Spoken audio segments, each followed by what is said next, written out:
dog, all right? Hey guys, so we're out videoing this time. We're getting ready to go, kind of tearing down.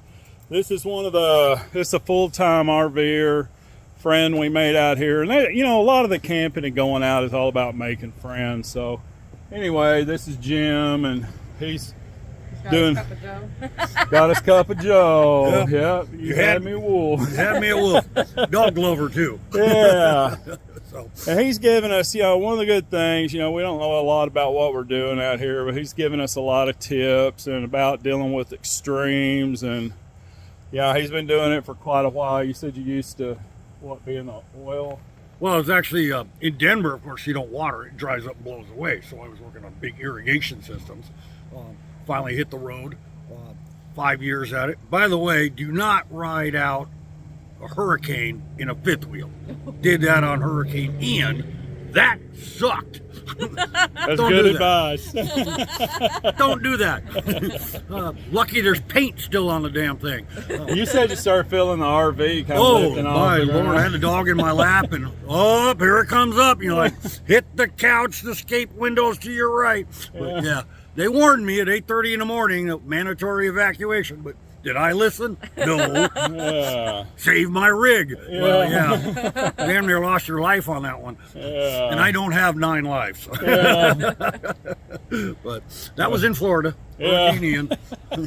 Been there, done that. Now I'm in Texas. No hurricanes. Right. Yeah. A few tornadoes, but okay. Yeah. A real nice guy. And anyway, that's what this is all about, and doing the full-time. What made you get into full-time RVing and stuff? Believe it or not, Denver was getting so out of pricing. I couldn't afford it really anymore. And it just kept getting worse and worse. And okay, ended up with roommates and got tired of that scene. And finally ended up with enough money and said, hey, guess what?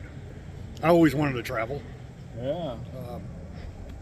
Grabbed the dog and off we went. Yeah.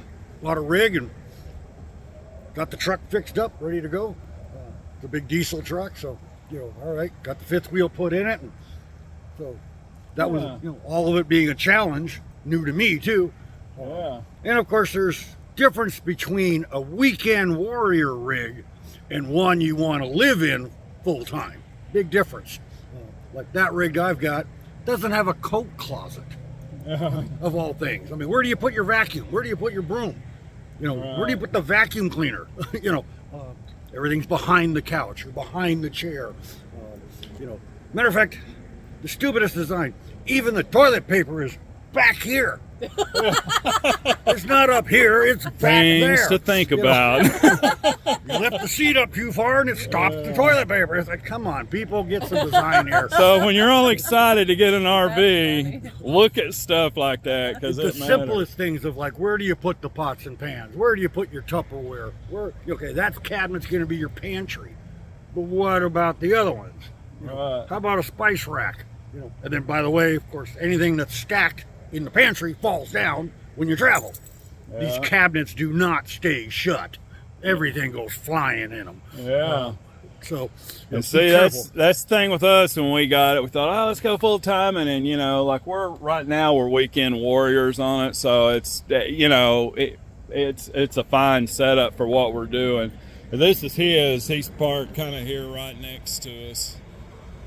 And those are things, if you're gonna full time it and that's your eventual goal, you want to really be thinking about what makes it more homey, and things that are important to you, like spinning around on the toilet to find the toilet paper. Well, there's a lot of things that I don't bring with us, but if we were living in it full time, we would need to have it. Yeah, you don't necessarily need. I don't need a vacuum cleaner. I can do that when we're back home. Yeah, but you don't need the dehydrator to do a 12-pound turkey in. Right. You got to have a dehydrator. Come on, you got to think smaller. Right. Can a toaster oven work as a toaster and an oven? Right. When it's hot out, you don't want to fire up the oven. Right. It's already too hot in the RV. So what can you cook with in, salads suck after a while. Right. Yeah. That was one of my decisions in getting the outdoor kitchen, because it's real easy just to slide that out and do all your grilling right there on it without having to, cool feature. if you didn't have that, then you have to carry some kind of grill with you or do something like that. So and then you got to decide if you're going to really stay in the warm climate or you got cold and snow in your future, Or we're gonna migrate i.e. with hitting the the higher birds. altitudes or whatever. Yeah. You know, okay, now you got freeze problems. Down here in Texas, they got 107, 109 for 30, 40 days.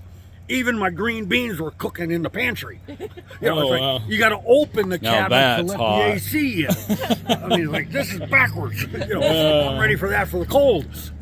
And I'm from Colorado, so I'm used to the higher altitudes and coldest. But having 105, 107, 45, 50 days in a row, I mean, the floors in the RV felt like they were heated. Yeah. I mean, it's like, whoa. So, you know, you got both climates that you got to be ready for. Or if you're smart, you go up north while it's pretty weather and then fly south for the winter like the birds. Well, Learn that's why from they the call them birds. snowbirds in Yeah, Florida. that's right. So, All right, guys. Well, I just want to introduce him to you. A real nice guy, and I'm better for having known him. Anyway, you guys take it easy. If you want to see more videos like this, please click on the links below. And once again, thanks for watching, and click subscribe and follow us for any other videos we post. Have a good day.